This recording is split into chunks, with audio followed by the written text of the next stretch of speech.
is Carlos Ortiz.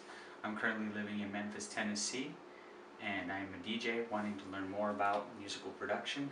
Therefore, I am taking Intro to Music Production. Classes have been going great so far, and today I'm going to teach you the fundamentals and types of important uses for studio cables. The first cable we have here is a 1/4 inch instrument TS cable.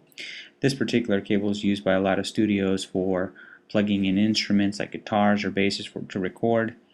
This particular cable has two segments, which is a tip and a sleeve. It's a single conductor, so a signal is sent along a single conductor. The sleeve's here to prevent noise from getting into the cable, although it still is susceptible to noise. The TRS cable is like the TS cable, which has the 1/4 inch jack, although the TRS cable is actually a two-conductor cable, unlike the TS cable, which is a single conductor. The similarities is, like I had mentioned, the 1/4 inch jack has the tip ring and of course the sleeve to prevent it from picking up noise from getting into the cable. Now these are commonly used in the studio actually by connecting these headphones.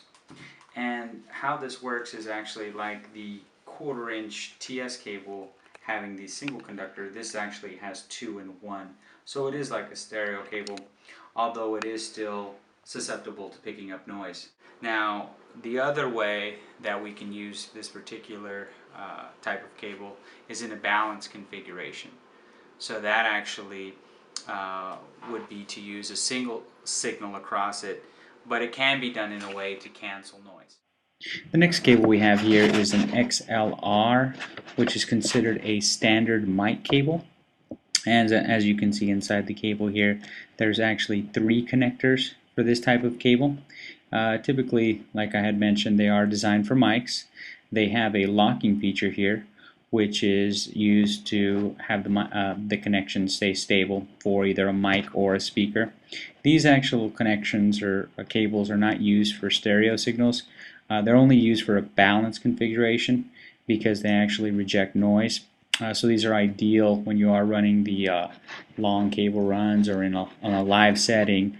They're great for rejecting noise. I use them personally when I DJ. They actually hook up directly to my mixer and go directly to my powered speaker.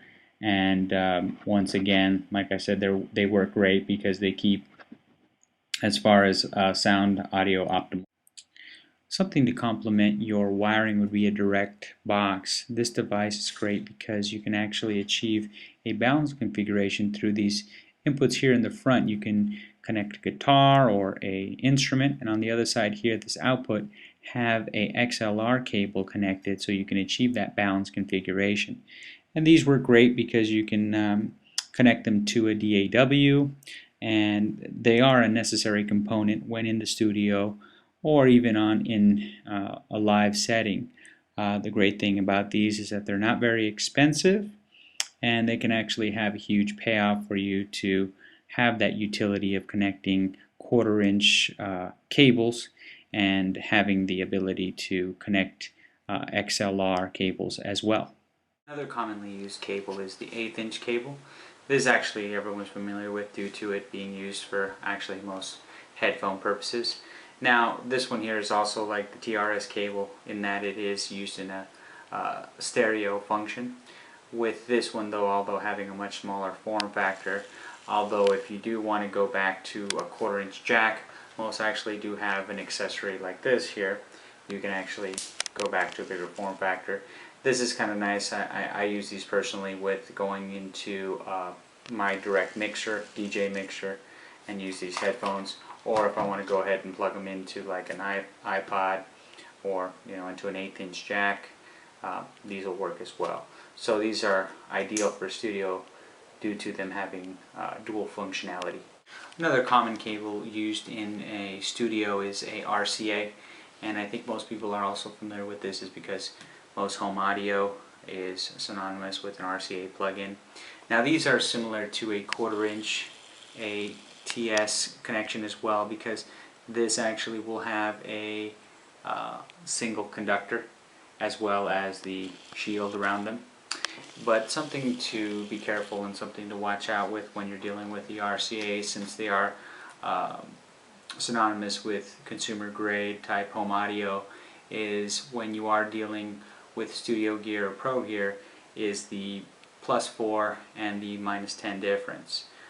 Make sure when you are dealing with the RCA and you want to have that line level at a pro gear of +4 that you find adapters that can maybe go into a 1/4 inch, for example, and get you to a +4 line level, so you are dealing with the same line level with the RCA plugs.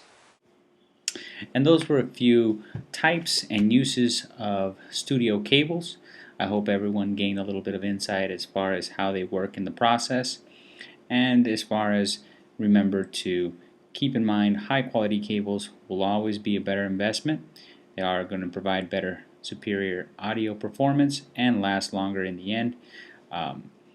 Hope everyone is enjoying this class. It's been a great experience for me, and to all my music lovers out there, enjoy and thank you very much.